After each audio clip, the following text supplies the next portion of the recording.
Je suis un jardinier amateur. Oui, le jardin c'est ma passion. Une tomate et c'est le bonheur.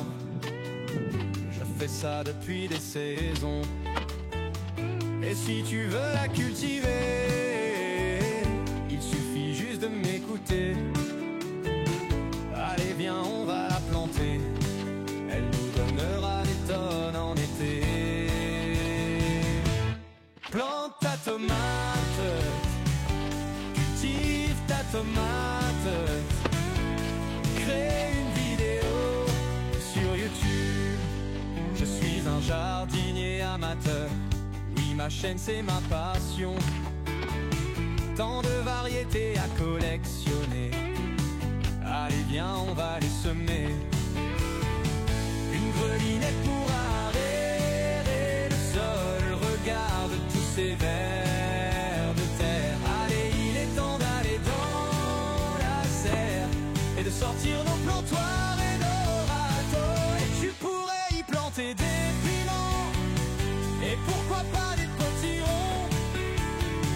Planter des tomates jaunes et des courants. Faisant une vidéo et mets ton ton.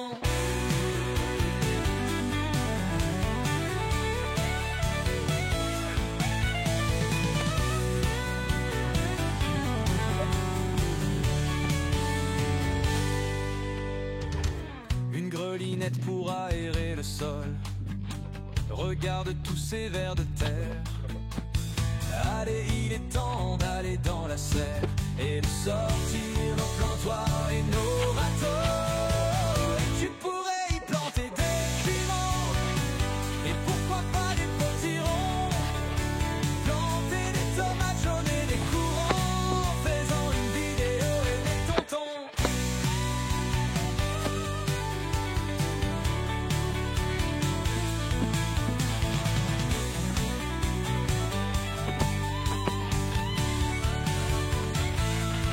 Plante ta tomate, cultive ta tomate, crée une vidéo sur YouTube. Plante ta tomate, cultive ta tomate, crée une vidéo sur YouTube. Plante ta tomate, cultive ta tomate, crée une vidéo sur YouTube. Je suis un jardinier amateur. Oui, ma chaîne, c'est ma passion. Tant de variétés à collectionner. Allez viens, on va les semer.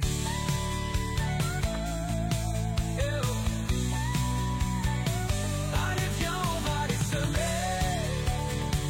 Une grelinette pour aérer le sol. Regarde tous ces vers de terre.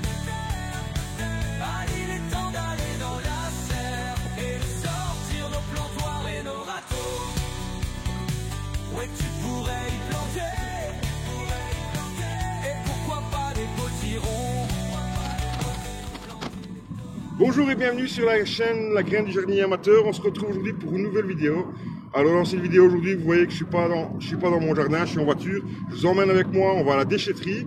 Non pas pour vider quoi que ce soit, on va justement remplir la remorque.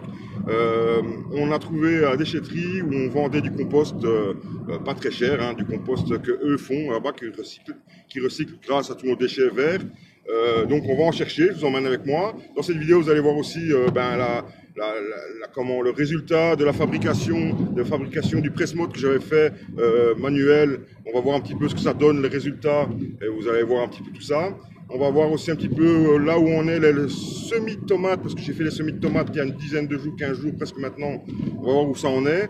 On va voir un petit peu aussi tout ce que j'avais fait avant, les fèves, les petits pois, ainsi de suite. Et vous allez voir un petit peu qu'il y aura du travail encore à faire. J'ai reçu ma bâche aussi pour ma serre. Bon, ça vous le verrez pas dans cette semaine parce que le temps ne s'y prête pas.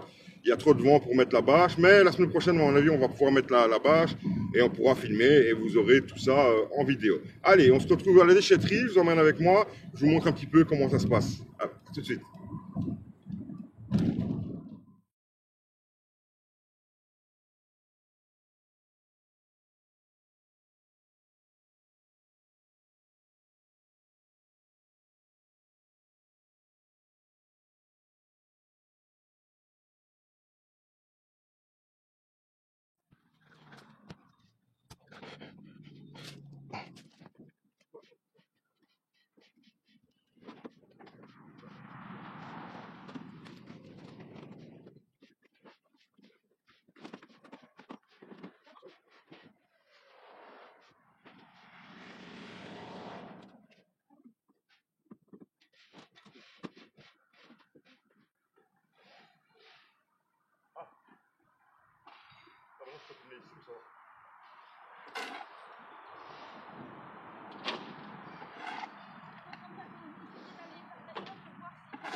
tu veux que j'aille à chaque fois? Ah oui. De l'autre côté, ça va où tu veux? Tu veux que je mette pour derrière moi? Ouais, moi je préfère comme là.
Donc on a fait tout ça que ça peut tourner là. Je t'avais appuyé sur REC. Hein.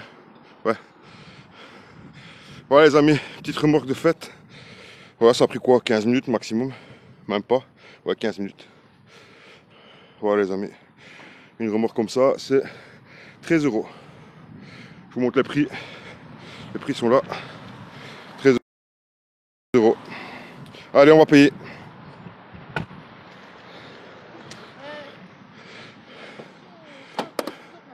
Ouais, tracasse. On se rejoint là-bas? Ouais.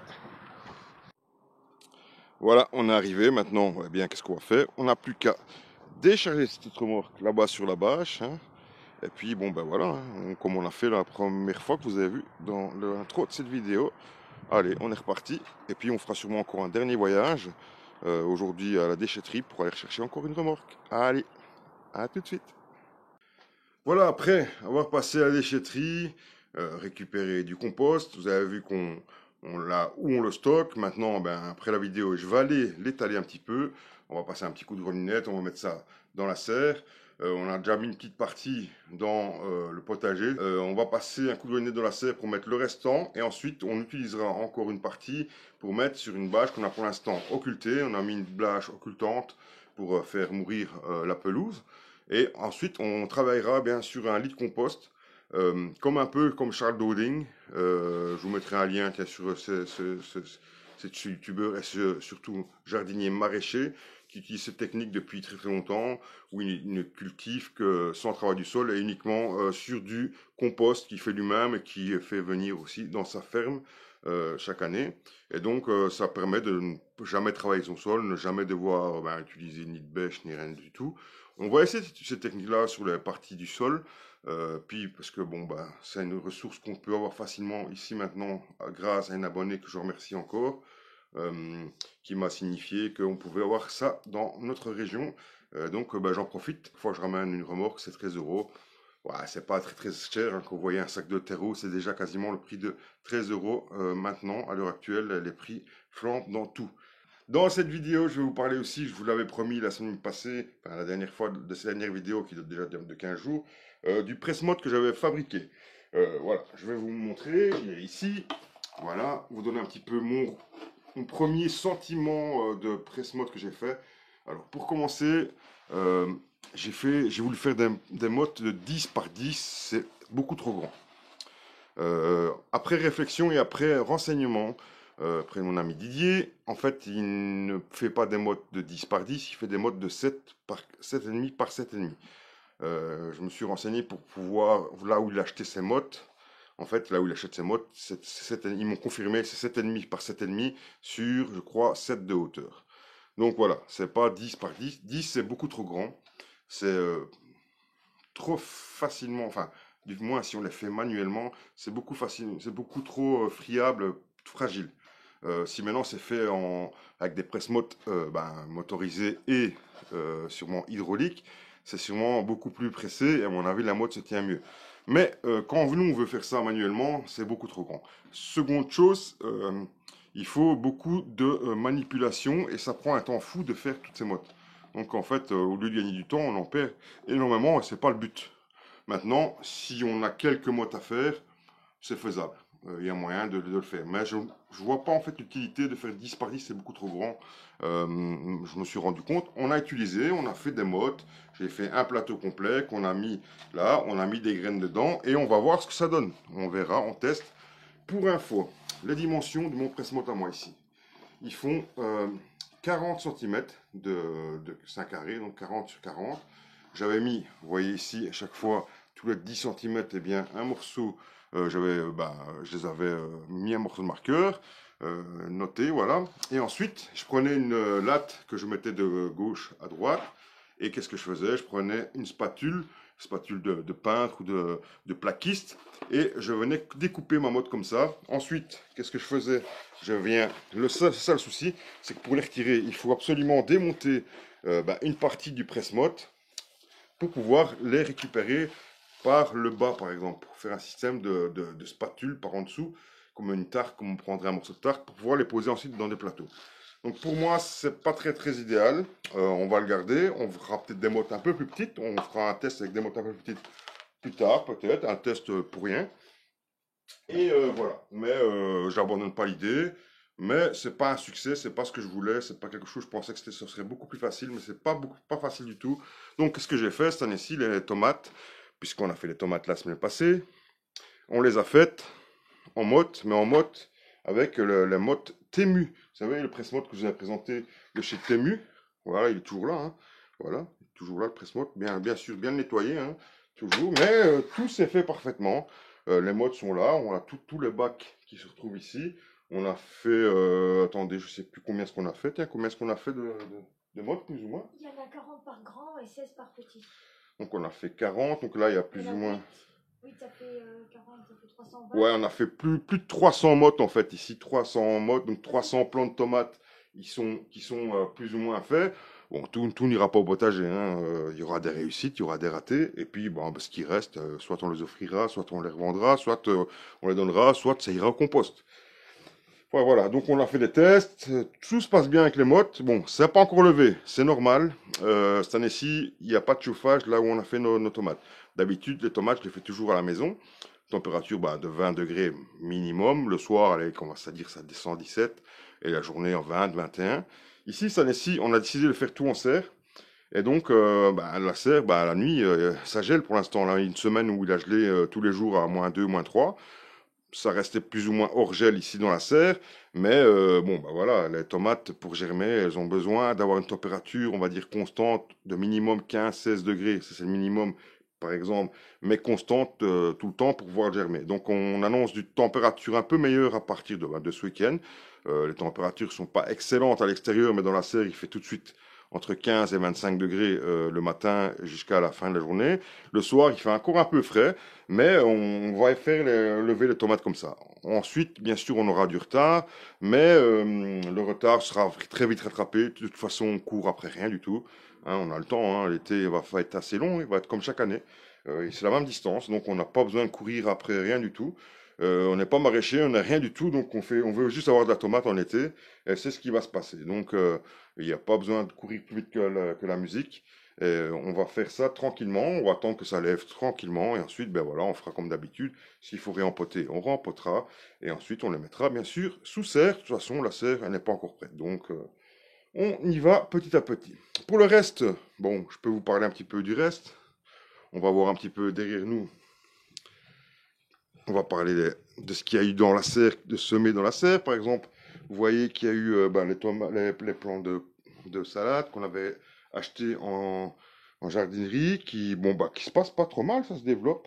On va pas encore manger de la salade cette semaine, mais bon, ça arrive. Là, il se développe pas mal aussi. Donc voilà, tout va bien. Ici, ma femme est en train de désherber un petit peu. Donc, on va passer ici. Je sais pas si c'est en contre-jour parce que le soleil qui était juste en face. Ici, il y a de la blette qui se développe, moitié, donc c'est la moitié franchement qui a pris. Bon, bah voilà, on avait mis qu'une graine plus ou moins par truc, donc parfois ben, ça se développe pas, donc ben, quand ça se développe pas, ça ne prend pas, ben voilà, c'est que ça reste nu. Par contre, dans certaines, il y en a trois qui ont pris, bon, ben, ça compensera les autres. Ici, j'avais fait des artichauts, des vieilles graines, je sais pas, ça fait 2 3 ans qu'elles étaient là dans mon tiroir. Pour l'instant, encore rien de levé, mais j'ai l'impression que c'est pas encore assez chaud. Que les températures, bah, peut-être que le soir sont assez froides et que ça retarde peut-être aussi bah, la levée. On verra, de toute façon, on a le temps, c'est pas très grave. Ici, il y avait des plants de salade laitue, pareil, hein, c'était des vieux sachets qui traînaient dans le tiroir. On les a fait, ça ne lève pas, c'est pas très grave, puisqu'on en a refait d'autres. Ici, du céleri qui commence seulement à lever, ça fait pourtant 3 semaines qu'il a été fait. Mais pareil, hein, c'est la température. Ici, on en serre froide et bon, voilà, il n'y a pas de chauffage. Ici, c'est du repiquage de plants de sauge. Ici, il y avait un grand plant de sauge que j'ai démarié, que j'en ai fait 3. Et là, c'est 3 boutures de sauge qu'on a fait et qu'on a fait l'année passée, qui vient de ce plan-là. On l'a mis dans l'eau, on a fait des boutures et ensuite, ben, il l'a repris. On l'a remis maintenant en pleine terre et il se développe tranquillement. Derrière, du persil de l'année passée qui avait resté tout l'hiver à l'extérieur. Ici, ben, du repiquage de salade, vous voyez, voilà, qui est fait on va dire, sous serre, hein. Ce sont des barquettes alimentaires qu'on utilise bien sûr pour faire ben, une deuxième serre. Ça, comme vous voyez, ça, il y a beaucoup d'eau et l'humidité, donc ça reste toujours humide. Il n'y a même pas besoin d'arroser. Ça reste toujours humide et donc, ben voilà, on n'attend plus qu'à lever. Quand ça lève, bien sûr, on va retirer le couvercle, mais pour l'instant, on n'y chipote pas. Ici, les pommes de terre qu'on a mis germer il y a maintenant 15 ou 3 semaines. Elle commence à faire, ben voilà, la germination a bien commencé. Vous voyez, on va regarder. Je vais essayer de vous montrer ça au mieux. Bon, vous êtes en contre-jour, donc peut-être que vous ne verrez pas bien. Mais enfin, les germes sont partis. Là, je pense que la semaine prochaine ou la semaine d'après, on va pouvoir les mettre en pleine terre. Donc, génial.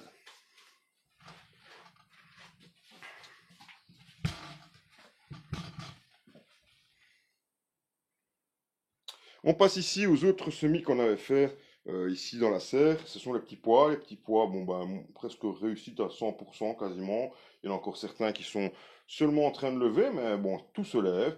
Les petits pois, on va essayer la semaine prochaine de les mettre en pleine terre ici. Ici, les fraisiers qu'on avait reçus chez Martin Fraisier, reçus qu'on a acheté bien sûr, hein, chez Martin Fraisier, qu'on a venu en motte nue, eh bien, on voit que ben, ils ont bien repris. Et eux, à mon avis, dans 15 ou 3 semaines, ils iront parce que leur place n'est pas encore faite. Et donc, on s'occupera de refaire leur emplacement la semaine prochaine. Ici, ce sont les fèves qui, eux, ont plus de mal à démarrer. Ça démarre, mais c'est plus lent. Je pensais que ça allait démarrer aussi vite que les petits pois, mais ça met un peu plus de temps. Eux, je pense pas qu'ils auront le temps d'aller la semaine prochaine en pleine terre. Il faudra encore attendre une semaine. Il aurait fallu les faire une semaine, voire 15 jours avant les petits pois pour être au même stade, au même moment. Bon, bah tant pis, de toute façon, c'est pas très grave. Il n'y a pas de le feu au lac. On se retourne et on se retrouve avec tous les pots de vignes et alors les kiwitiers qu'on a fait ici aussi. On les a mis en pot, hein, des pots de 30 litres. C'est tous des pots de 30 litres qu'on peut utiliser aussi pour faire des plants de tomates. Ça fonctionne bien. Si vous voulez faire des plants de tomates hors sol, eh bien, vous pouvez utiliser ce système. Ce seul désavantage de ce système, c'est que ça sèche très très vite et donc il faut arroser constamment. Pas en cette période bien sûr, mais en été, ça va sécher très très vite. Il va falloir peut-être arroser peut-être même 2 fois par jour et pour conserver une humidité constante. Bon, il y a des plants qui auront besoin de moins d'humidité que d'autres. Je pense par exemple aux vignes. Les vignes, bon, bah, elles seront peut-être moins demandeuses d'eau, mais il ne faudra pas les sécher. Mais les kiwis, eux, dans leurs premières années, ils ont besoin de beaucoup, beaucoup d'eau. Elles ont besoin d'être arrosées régulièrement, sinon vous risquez de perdre vos arbres tout simplement. Les premières années sont très difficiles à cultiver. Et donc, il faut les arroser et pas être trop radin en eau. Il faut y aller les premières années. Tout ce petit monde va aller dans les serres au début. Les vignes vont rester dans les serres définitivement parce qu'elles se seront beaucoup mieux là-bas en Belgique qu'on a des étés qui ne sont pas toujours certains. Un été il fait bon, un été il fait mauvais. Donc on va pouvoir les laisser en serre et elles se débrouilleront là-bas et ça ira très très bien. Pour le reste, les kiwis, eux, non, ne resteront pas en serre définitivement. Elles vont rester en serre pendant les 2 premières années. Je vais les laisser en pot comme ça. Le temps qu'ils se développent assez bien. Et une fois qu'ils seront bien développés, que je suis sûr que ce sera bien parti pour eux, eh bien, je les remettrai en pleine terre. Et je ferai un système pour pouvoir les faire grimper sur un fil ou sur comment, un système d'écran. Enfin bon, voilà, on verra bien encore à cette période-là. Il y a encore un petit arbre ici qu'on voit. C'est mon figuier, oui, bon, merci madame.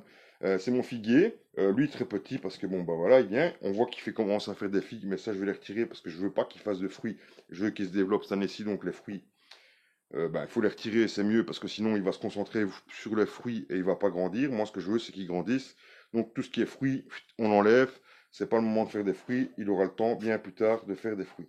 Ça c'est une bouture qu'on m'avait donnée l'année passée et qui est vraiment seulement en train de se développer. J'espère que l'année prochaine, il sera au moins à cette hauteur-là, qu'il aura au moins triplé de volume, et ainsi on pourra commencer seulement à pouvoir faire des fruits l'année prochaine. Voilà pour le reste. Pour le reste ici, ça fonctionne bien aussi. Madame est en train de le désherber. Il y a quelques pousses qui ont bien fonctionné, certains non. Bon, c'était aussi des vieux sachets. Il y a des poireaux et des oignons.